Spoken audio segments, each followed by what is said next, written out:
Ito pong kaugalian na announcement ng Tuesday po na increase or decrease ng presyuhan, meron ba itong kasulatan o ito po ang na lamang ang naging kaugalian?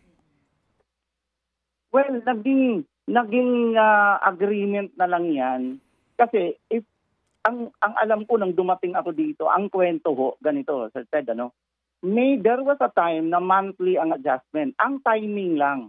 Pero ang laman ng computation, daily 'yan. Mhm. Kaya lang ang timing 1 month. Paano kung 4 na week meron kang tag Okay. 3 pesos na increase?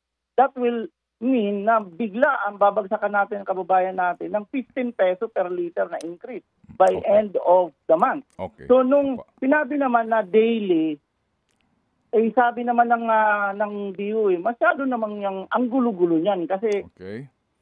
increase ngayon, Okay. increase na naman bukas, hindi na ngayon ang hirap na andin ng kababayan natin. Mhm. Lahat naman sila nagpaplano, Sir Ted, no? Mhm. For example, nabibigyan pa nga ng advantages itong scheme natin yan dahil Tuesday o Monday, may hanggang Monday ka, magpakarga ka na Okay. para Sige. sigurado. And then may Opo. staggered increases pa. So napaplano pa talaga ng mga kababayan natin yung kanilang fuel management, no? Opo. Sige. So, lumalabas po, agreement ito pero wala itong kasulatan.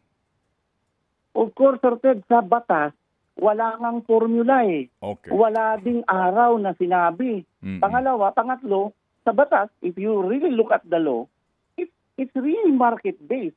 Mm. Walang rules, anything about na sinabi, formula, timing, Mm-mm.